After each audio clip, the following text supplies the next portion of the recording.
Exchange student coordinator Vix Nal reviewed the application with barely concealed disdain. Another group of alien students requesting to audit human educational facilities. The third request this cycle. They want to observe a history class, she told Professor Margaret Walsh. They believe human education will reveal why we're considered a warrior species by the Galactic Federation. Apparently, they think it's overblown. Margaret smiled slightly. Which class did they request?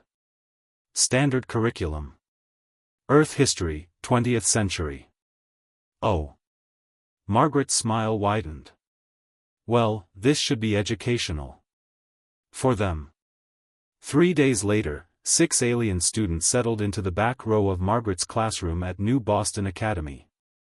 The Trell 9 delegation leader, Scholar Venkoth, watched the human teenagers file in with anthropological interest. So small, so soft, no natural weapons. How had these creatures earned their fearsome reputation? Good morning, class, Margaret began. Today we continue our unit on World War II. Please open your texts to Chapter 17, The Eastern Front. Venkoth activated his translation implant and pulled up the chapter. Within 3 paragraphs, his respiratory system began malfunctioning. Professor Walsh, he interrupted, tentacles quivering. This section describes the siege of Leningrad. It claims humans, ate wallpaper paste to survive? For 900 days? That's correct, Margaret replied calmly. The city was completely surrounded. No food in or out. Over 1 million civilians died, but the city never surrendered. But, why not surrender? Surely survival would have meant Nazi occupation, a human student named Jake interjected. They'd already seen what happened in occupied territories. Death camps, mass executions. They chose to starve rather than submit. Venkoth's translator struggled with the term death camps. When it finally processed, he wished it hadn't. Moving on, Margaret continued, pulling up a holographic display. The Battle of Stalingrad. 6 months of urban warfare in winter conditions reaching -40 degrees. Another alien student, a Pixith named Silera, raised a delicate wing. Professor, your data must be corrupted. It says combatants fought building by building, room by room, with soldiers surviving on frozen rats? The data is correct, Margaret confirmed. But both sides were human, Silera whispered. You were fighting yourselves? In conditions that should have killed everyone? Welcome to human history, Margaret said dryly. We've been our own worst enemy for millennia. She advanced the presentation. Now, let's discuss the Pacific Theater. The Battle of Iwo Jima. Stop, Venkoth commanded, his skin shifting to distressed purple. I need clarification.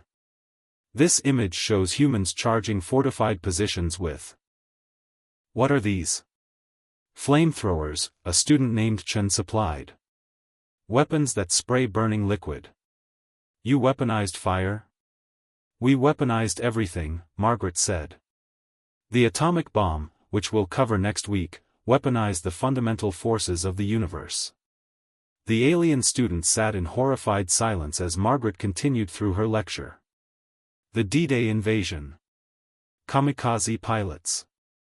The Blitz. The Holocaust. Each revelation more disturbing than the last. Finally, Venkoth raised a trembling tentacle. Professor Walsh, I must ask, this war. This incomprehensible violence. How many of your species died?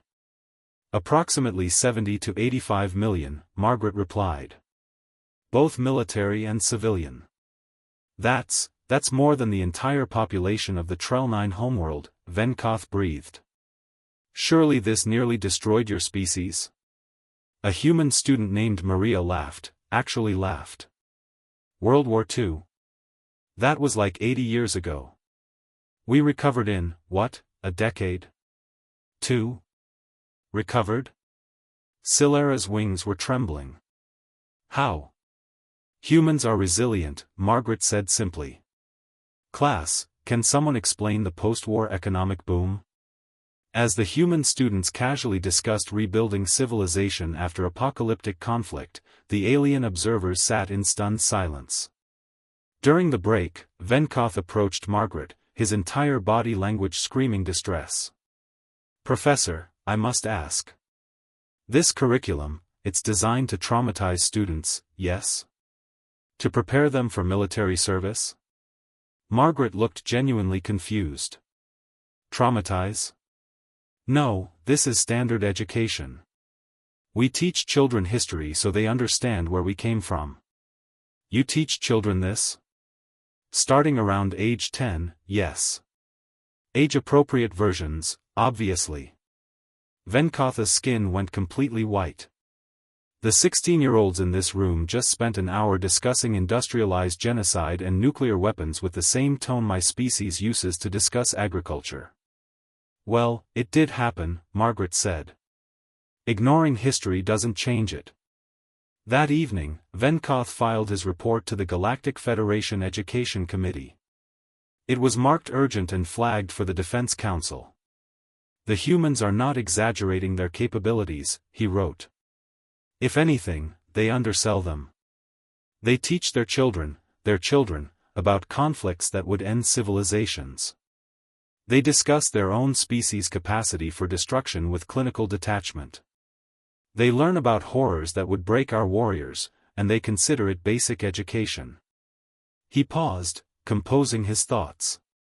The Galactic Federation has classified humans as a warrior species based on their military capabilities. This is incorrect. Humans are not a warrior species. They are a survivor species that occasionally goes to war. And they are teaching their children not to fear war, but to remember it. Recommendation: never provoke humanity to the point where they feel they must teach a new generation about us. Back in her classroom, preparing for tomorrow's lesson on the Cold War and mutually assured destruction, Margaret smiled. The alien students would be back. They always came back. Because now they understood, human history wasn't a record of warfare. It was a warning.